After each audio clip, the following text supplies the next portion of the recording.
The tomb's lavish decoration and funerary objects resemble those found in imperial Tang Dynasty mausoleums. So, who was buried here? The upcoming episode of Exploration and Discovery will feature excavation of the Tang tomb in Jiali village.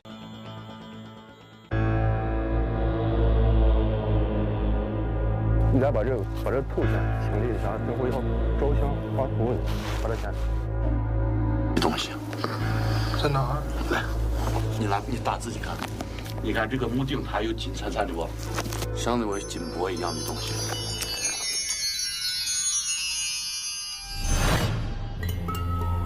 Although it is a Tang Dynasty tomb, it looks more like an underground palace.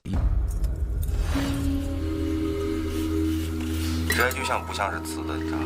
不是瓷的，不是瓷的，但不是玉。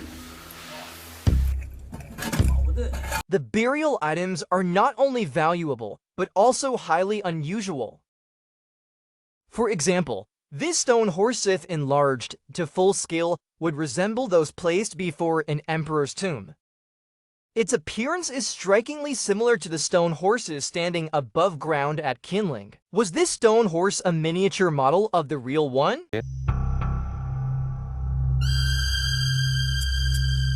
Qinling is the mausoleum of Empress Wu Zixin and her husband, Emperor Gao Zhongli. The tomb's owner actually placed a scaled-down version of the imperial stone horse inside his own burial chamber.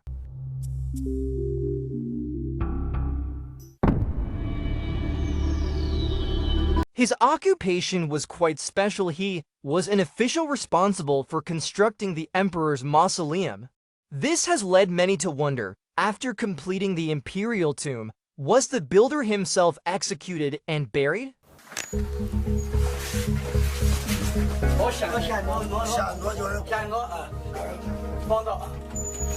Shortly after the emperor's mausoleum was completed, the tomb's owner died under mysterious circumstances. Was it overwork, natural causes, or something else entirely? Only archaeology can uncover the truth.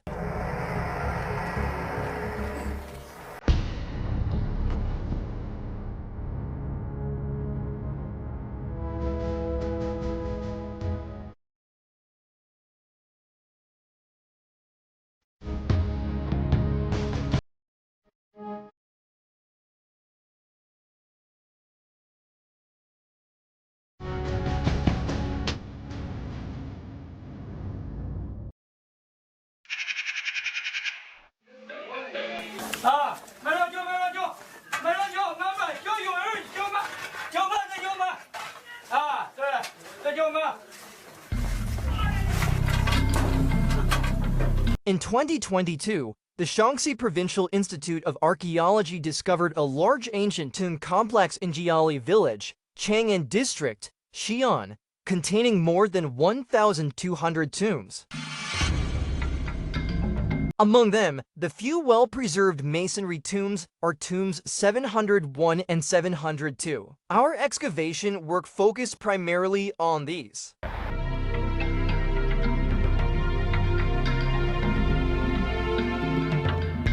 This is tomb No. 701. Seen from above, it is noticeably larger than the surrounding tombs.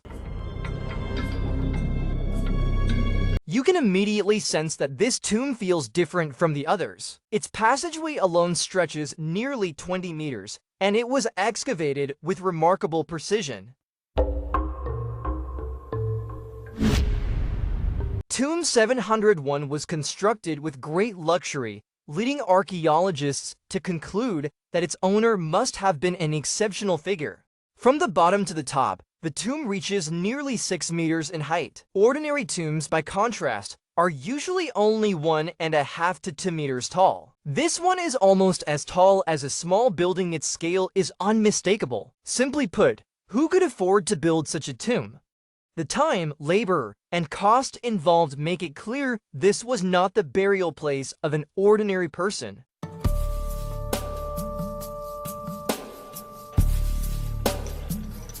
Tomb 701 in Jiali village is not a commoner's grave, it resembles an underground mansion. So what secrets might be hidden inside this subterranean palace? 哦，是。那现在上面的支撑估计就……现在这个不行，因为它存在的安全隐患。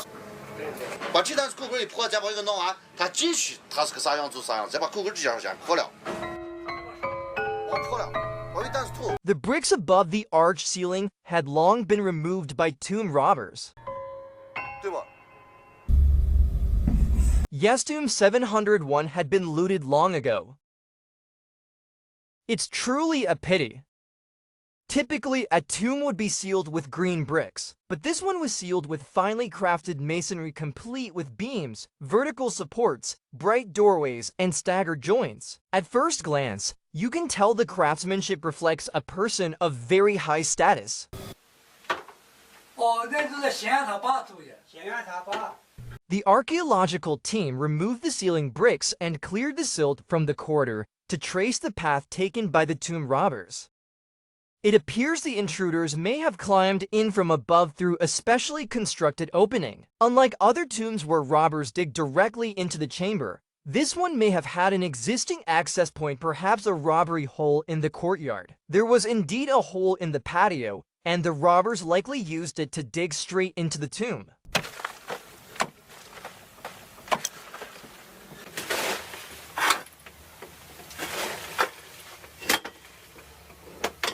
Fortunately, the robbery tunnel did not compromise the tomb's structural integrity, allowing archaeologists to continue forward through the passage.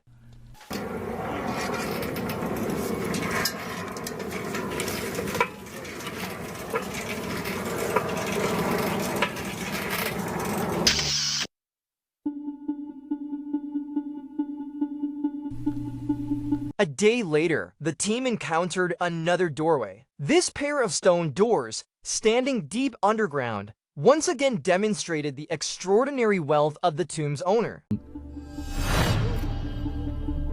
When the archaeologists moved the stone doors into the corridor, an unexpected discovery appeared.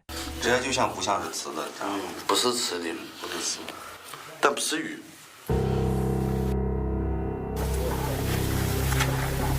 They uncovered a burial artifact from the Tang Dynasty.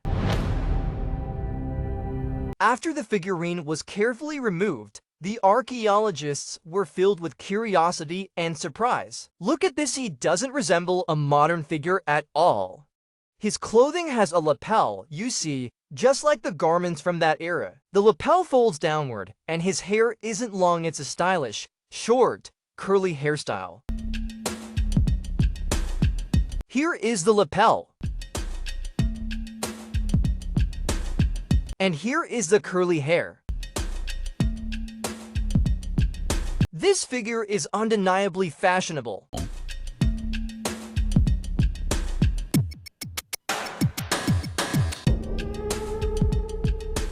In fact, this type of lapel garment was quite common during the Tang Dynasty. Many people who traveled along the Silk Road dressed this way. Finding Hu figurines in Tang Dynasty tombs isn't unusual. Most are terracotta or Tang San Kai. But this particular Hu figurine is carved from white jade. Even more intriguing, this isn't an ordinary Hu figure, his hair is a rare shade of red. His entire head of hair is red. Historical records mention only one group known for red hair, the Xiajiasi people from the ancient Jiangkun kingdom.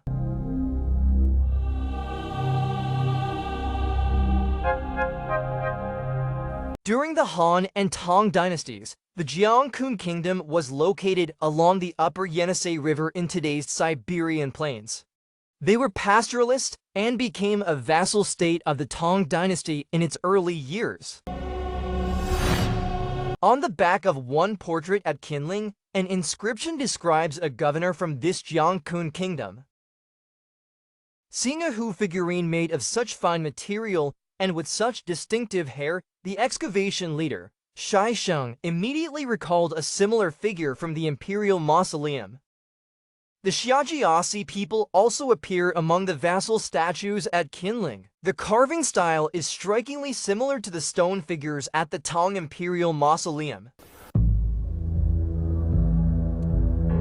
Qinling is the joint mausoleum of Empress Wu Zixin and her husband, Emperor Gaozong Lizi. Outside the imperial tomb stand more than 60 statues of vassal envoys.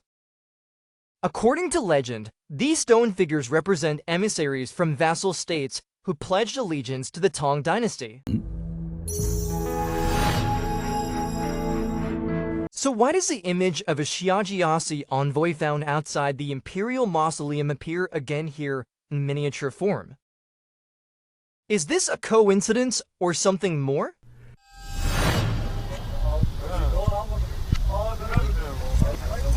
The archaeological team grew increasingly curious about the identity of the owner of Tomb 701.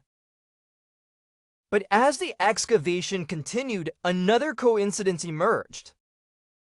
At the stone gate, they discovered yet another surprise: a stone horse carved into the doorway wall. A stone horse, what does that suggest? Why would such an object appear in a tomb from this period?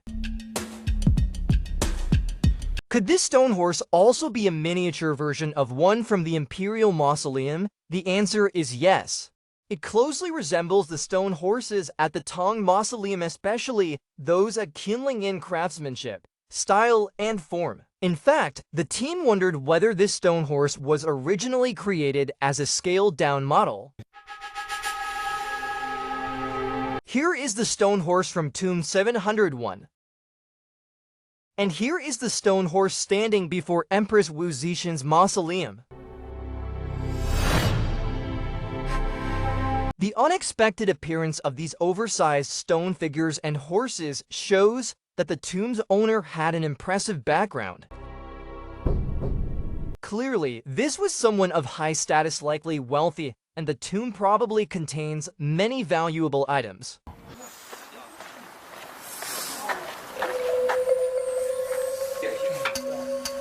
The archaeological team grew increasingly excited, convinced that major discoveries awaited them deeper inside the tomb. But just then, an earthen wall blocked their path. 这个是花土、淤土，淤土层它是不是显黄色了？这个就是花土，这个可能是因为被盗或者是怎么样，它的土进来的。然后中间的假土，它可能是被盗。More than 1,000 years later, soil that had fallen in through the robbers' tunnel had piled up as high as a person.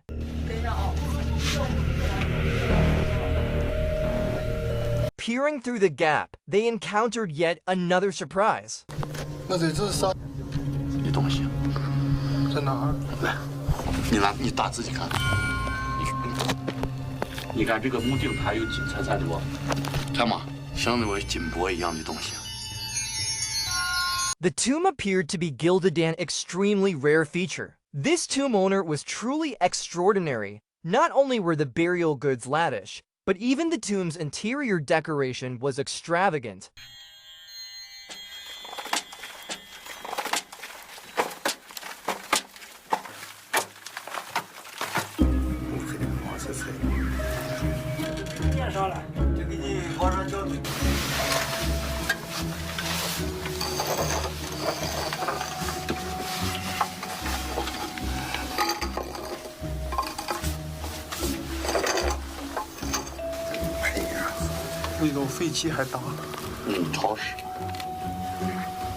Unfortunately, the archaeologists soon realized they had misjudged the situation. The gold they saw was actually tiny droplets of water condensed on the ceiling. Still, this did nothing to diminish the tomb's overall grandeur. Archaeologists also found traces that appeared to be murals on the walls. 就像现在的那个，白灰逆子粉倒是一样的，一手抄它就会掉，整块都掉下来。你看这地上，那现在咱就主要就看这个上面有没有带彩。如果说它基本上这石头上如果带彩的话，那底下肯定是有壁画的。我们是比较潮湿，你看它这个色，有可能它存在过壁画，但是现在也不敢肯定。哦，因为咱没有发现说是彩绘啊一系列的东西。 If these were indeed murals, then when the tomb was first built, its towering dome and richly painted walls must have been stunning, clearly not the work of an ordinary family. But that wasn't all Tomb 701 had to reveal. While clearing the eastern side, the team made another surprising discovery, a recessed space built into the brickwork, what looked like a niche. This is the niche the archaeologists identified. In simple terms, it was a storage alcove carved into the tomb wall.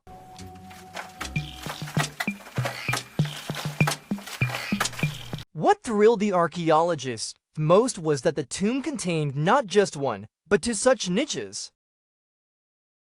As they continued cleaning, more and more artifacts emerged. Opening the niche revealed it was packed with terracotta figurines, official figurines, and made figurines.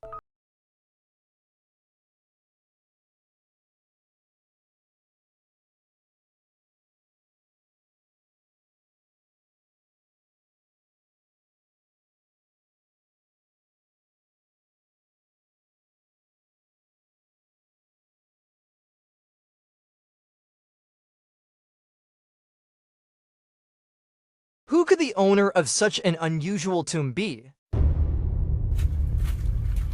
He not only recreated miniature versions of the stone figures and stone horses from the imperial mausoleum, but also expanded the originally small niche into a large storage chamber.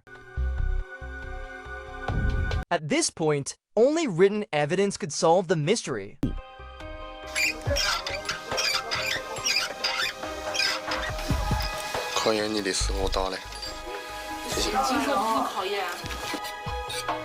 And indeed, Shaanxi archaeologists were confident such evidence would appear. A few days later, an epitaph was unearthed, revealing the identity of the tomb's owner.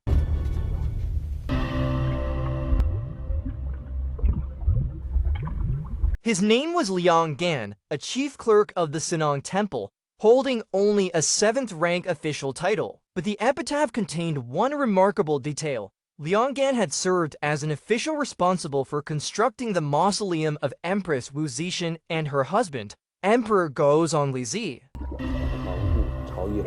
One key detail about the chief clerk of the Sinang Temple is that his title reflects important responsibilities tied to his position. The term garden here actually refers to the early stages of constructing the imperial mausoleum complex. The period in question between 683 and 684 was precisely when Qinling was being built. At the start of Qinling's construction, an official of the Sinang Temple like him would have been responsible for supervising the development of the mausoleum grounds.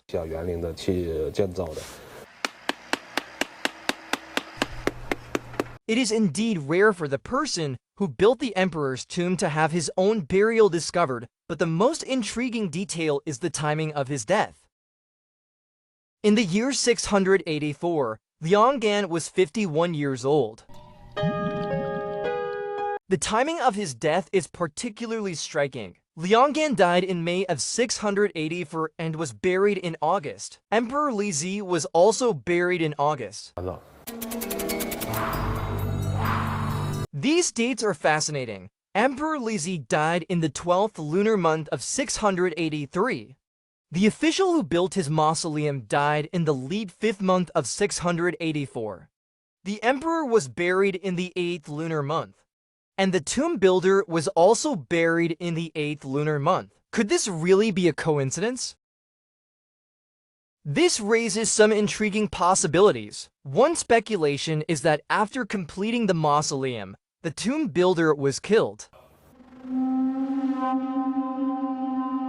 This idea isn't baseless. Records of the Grand Historian mentions that Qinzi executed the craftsman who built Qinshai Huang's mausoleum.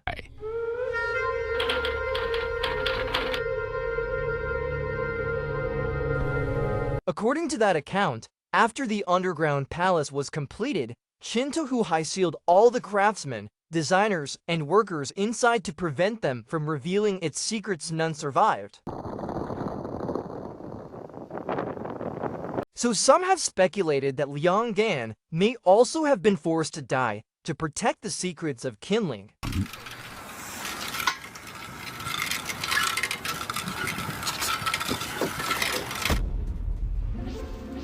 Perhaps the imperial court compensated him by burying him with stone figures and horses of exceptional quality. And indeed, later excavations provided evidence supporting this theory. One day, a colleague called out, "Hey, Zheng, there's an epitaph here and another one below it." After clearing the soil, 2 epitaph boxes were uncovered.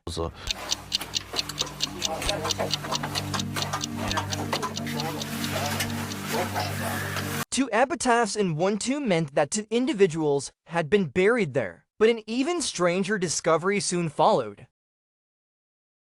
Hold on, someone said, have the workers sift through the soil again. By chance, a worker struck something else. Don't move, the archaeologist said. After carefully collecting the soil, they uncovered a 3rd epitaph.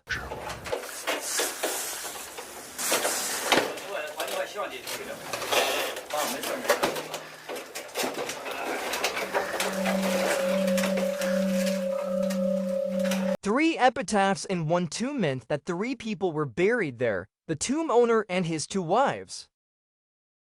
Could it be that the man and both of his wives died at the same time? 泡的就闲聊，就是这里是把油都灭没了，这儿没啥埋的，绝户了。反正当时感觉有意思了。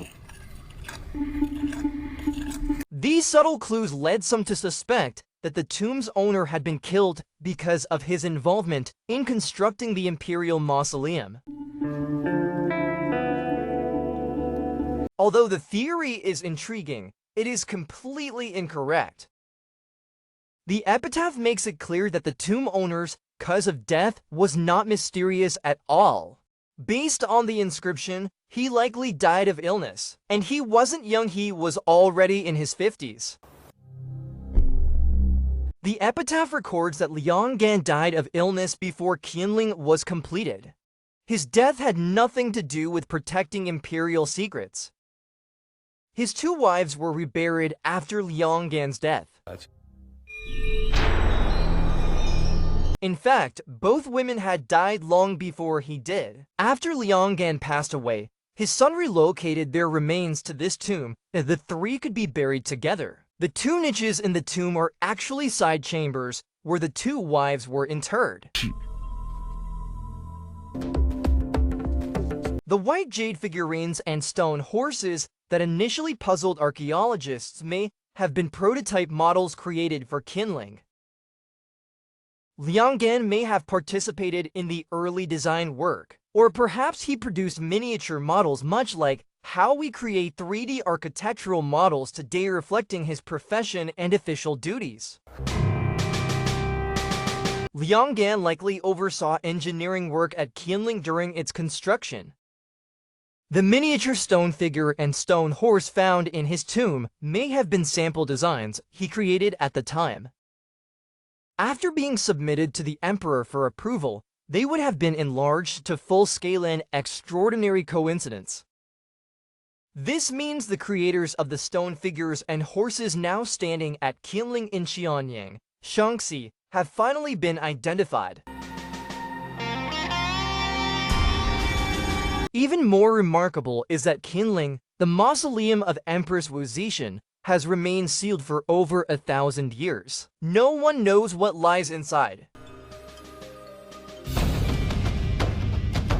But based on the burial goods found in Liang Gan's tomb, we can infer that white jade figurines may also be present in Qinling. Judging from the clues in this tomb, I personally suspect that Qinling may contain substantial stone figurines or even stone-made statues.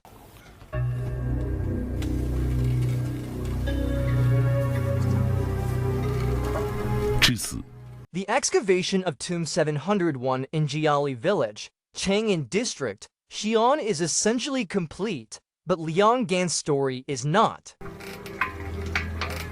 The neighboring tomb 702 is also connected to him.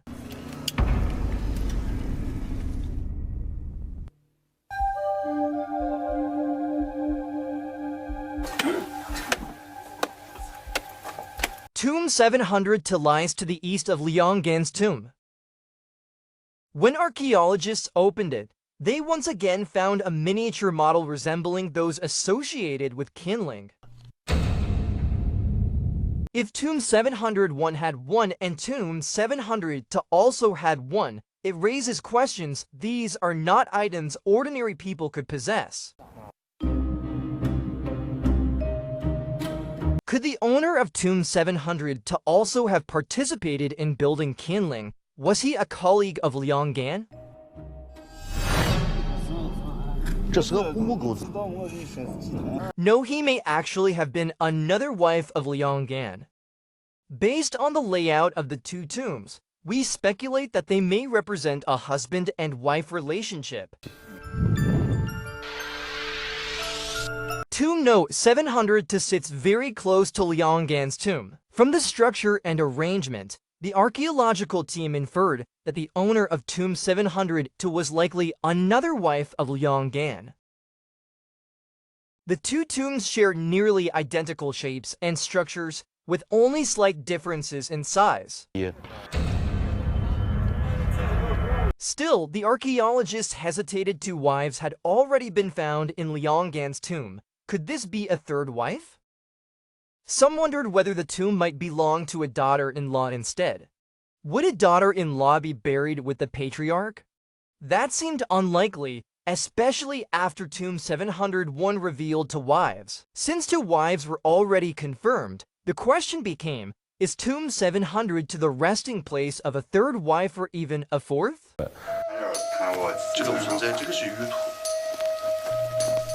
To determine whether the owner of Tomb 702 was indeed Liang Gan's third wife, the team needed to find an epitaph. 偷到皮后一定要把这再仔细的检查一下，给上头也要吃，就上头配，给上头也要吃，然后咱再用到这儿，再往皮这儿再上一遍，再往上弄。对。盗墓室一定要细，用上洗的头，一定要细，打碎。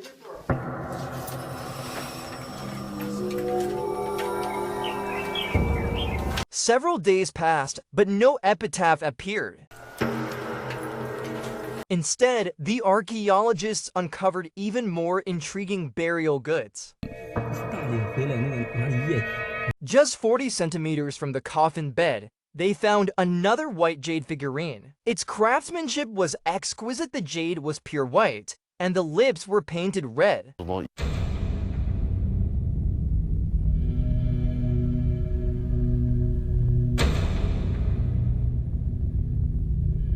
Its quality matched the figurines from Tomb 701, almost as if they were produced in the same workshop. It was yet another white jade figurine. This one depicted a woman with red lips, likely a maid. Beside the coffin bed, they also found a stone horse head, though the body was missing. The archaeologists immediately recalled something. In Liang Gan's tomb, they had found a headless horse body. When placed together, the pieces matched perfectly. The two components were connected using a mortise and tenon joint. The precision of the fit raised new questions. This mortise and tenon structure was intentional. It allowed the horse to be constructed in separate sections. One head and one body could be joined seamlessly.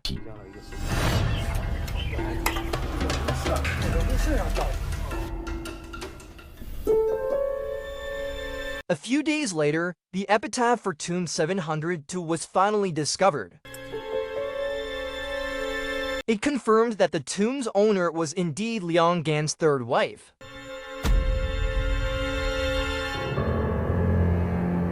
Two wives were buried in Tomb 701, and the remaining wife was buried here. The situation struck the archaeologists as unusual. Their first thought was that the third wife must have been someone of considerable importance to merit her own tomb. But the epitaph revealed she had been an ordinary housewife. The team speculated that perhaps her son or descendants had built this separate tomb for her out of special respect. Her immediate family may have valued her highly, prompting the construction of an independent burial chamber. Coincidentally, another underground tomb numbered M762 lies just north of Liang Gan's tomb. The archaeological team initially believed this tomb likely belonged to Liang Gan's son. Structurally, the entire tomb is very similar to tombs 701 and 702.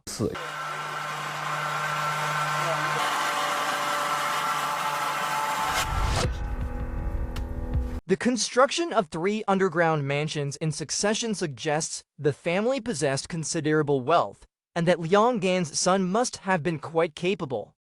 I couldn't help imagining whether stone figures, stone horses, or white jade figurines might also appear here.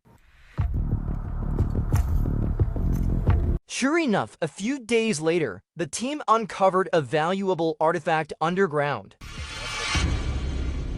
After brushing away the soil, they saw it clearly. Tang San Kai. Tang San Kai is precious, but it wasn't the stone figures or stone horses the team had hoped for. They had expected items similar to those found in the earlier tombs.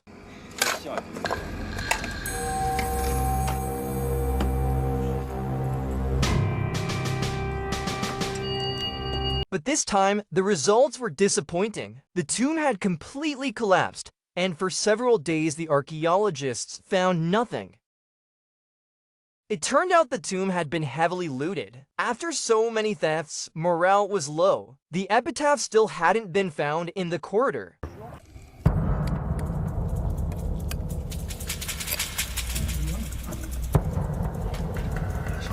But the archaeologists refused to give up, believing that as long as some fill remained unexcavated, there was still hope. And indeed, luck returned. Important artifacts were unearthed. Just as everyone was growing anxious, something even more surprising appeared: the epitaph. Once the epitaph was uncovered, more unexpected revelations followed. The team discovered that the tomb's owner was not Liang Gan's son, but his daughter-in-law. This was puzzling. There was only one epitaph box in the tomb. Why wasn't her husband buried with her?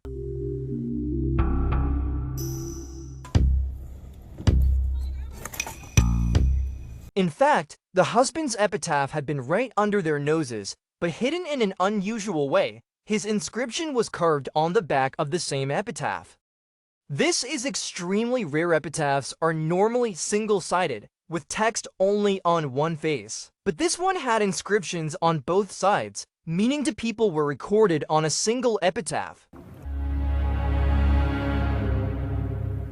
It was something the archaeologists had never seen before. The husband's epitaph was literally engraved on the back of his wife's. Even more astonishing, the epitaph covers were also shared. On a small fragment, the character for burial could be seen. It means husband Liang Jingyu is interred with his wife, Lady Fang, but the whole arrangement felt improvised, almost makeshift. The epitaph seal reads, "Epitaph of Fang, wife of Liang Lang." One of the characters, Zhen, appears to have been added later. The inscription overall was carved rather hastily. Even the character for burial was engraved casually. If the archaeologists hadn't found the inscription on the back of the stone, they would never have believed this character at all. The epitaph records that the man, Liang Jingyu, was a 6th-rank official who enjoyed first-class meritorious honors as an upper pillar state officer. Yet after his death, he ended up sharing an epitaph with his wife. Could it be that by the third generation, the family could no longer afford a proper bluestone epitaph? It's hard to say definitively whether that was the reason nor whether something else was at play. Historical records indicate that he had many descendants.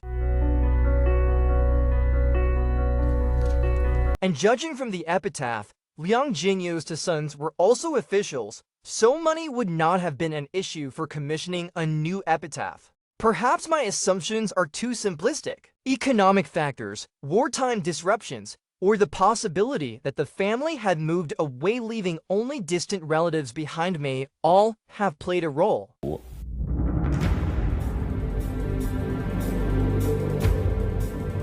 Archaeologists speculate that when the couple was buried together, their son may not have been present and instead entrusted the burial arrangements to someone else. As for why the husband ended up using a second-hand epitaph, only the people involved at the time could have explained it.